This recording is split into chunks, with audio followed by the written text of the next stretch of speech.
Good morning my dear student, teachers and parents. I am always praying for your healthy and happy life. और लगातार बच्चों के parents, grand parents की कई queries आती रहती हैं। मैं भी टाइम टू टाइम उनका रिप्लाई करता रहता हूँ। तो एक बहुत सारी इंपॉर्टेंट जो है बच्चों ने पूछा है, और ख़ास करके जो नए बच्चे आए हैं कि सर हमें एक बार फ़ी के बारे में एक्सक्लूसिव वीडियो डाल दीजिए। बेटे मैंने पहले भी इसके बारे में बताया हुआ है, लेकिन फिर भी मैं आपके कहने पे और कई पेरेंट्स ने कहा है तो मैं उसके बारे में आपको एक एक्सक्लूसिव वीडियो डालूंगा। लेकिन उससे पहले जो पुराने बच्चे हैं या फिर नए बच्चे भी आए, उन सब ने ये कहा कि सर एग्जामिनेशन फ़ी के बारे में बताएं। एक बड़ी उसमें थोड़ी कंट्रोवर्सी सी है। बेटे ऐसा कोई पॉइंट नहीं है कंट्रोवर्सी वाला, बड़ा क्लियर है कि जो बच्चे को स्कॉलरशिप मिलता है वो दो हेड में फ़ीस मिलती है। एक को एकेडमिक फ़ीस कहते हैं, दूसरे को मेंटेनेंस चार्जेस कहते हैं। जो एकेडमिक फ़ीस है that amount is paid by the AICT and credited in the accounts of the college. वो सीधा कॉलेज के अकाउंट में क्रेडिट हो जाता है। लेकिन जो मेंटेनेंस है वो स्टूडेंट के अकाउंट में क्रेडिट होता है। ये बात आपको पहले क्लियर हो जानी चाहिए दोनों हेड्स के बारे में।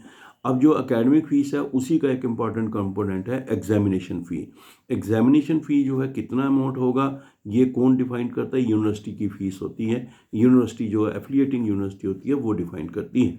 अब जो भी वो फीस होगी, तो जब कॉलेज वाले फ़ी क्लेम करते हैं AICT से, कोई ट्यूशन फ़ीस है, डेवलपमेंट फ़ीस, बाकी क्लेम करते हैं, उसके साथ ही वो एग्जामिनेशन फ़ी भी क्लेम कर सकते हैं। और उसको करेंगे ताकि जब उनको पैसा आएगा वही पैसा बच्चों के एग्जामिनेशन फ़ीस के as a part of it वो आगे इंस्टीट्यूशन जो है यूनिवर्सिटी को सबमिट कर सकता है। But at the same time अगर कभी ऐसा होता है कि ऑनलाइन पेमेंट करनी पड़ती है, अभी तक वो प्रोसेस जो है एकेडमिक फ़ीस वाला AICT से हुआ नहीं होता है, उसमें कभी थोड़ा टाइम लगता है, तो लेकिन एग्जामिनेशन फ़ीस भरने पड़ती है, तो तब बच्चों को क्या करना चाहिए कि वो एकेडमिक फ़ीस जो है वो ऑनलाइन पेमेंट कर देंगे, लेकिन उसका रसीट अपने पास रखेंगे। और अगर कॉलेज कहता है हमारे पास ऐड जमा करवाइए, तो भी उनके पास जमा कराएंगे और उनसे एक रसीट प्रॉपर जो है वो उनसे ले लेंगे।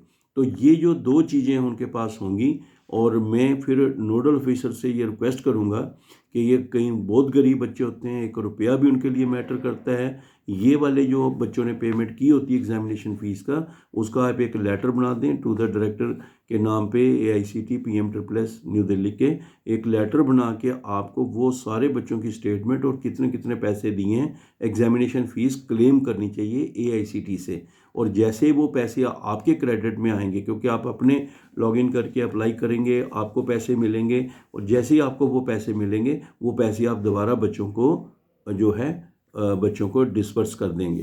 तो इस तरीके के बच्चों से ये पैसे उन बच्चों को मिल जाएंगे।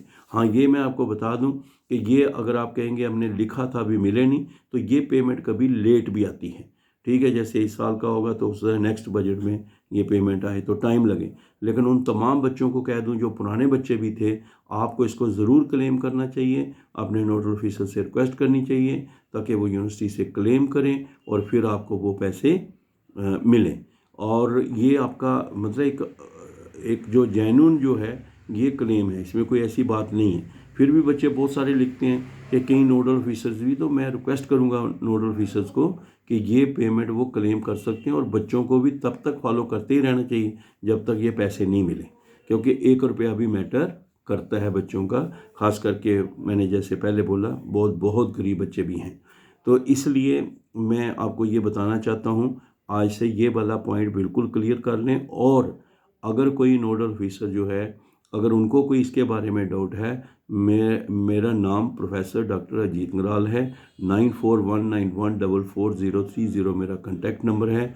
आप मेरे से डायरेक्ट भी बात इस कंपोनेंट के बारे में कर सकते हैं, क्योंकि ये बच्चे बहुत बार कहते हैं कि वो कई बार कहते हैं कि कोई कहता है कि है नहीं, ऐसा बड़ी कई बार उसके बारे में बातचीत चलती रहती है। एनी हो, ये आप अपना क्लेम करें और बच्चों को भी इसका फ़ायदा हो और आपके लिए भी अच्छा हो। I am really thankful to all those nodal officers who are taking extra care of our students, and they are always helping the student in all the affairs।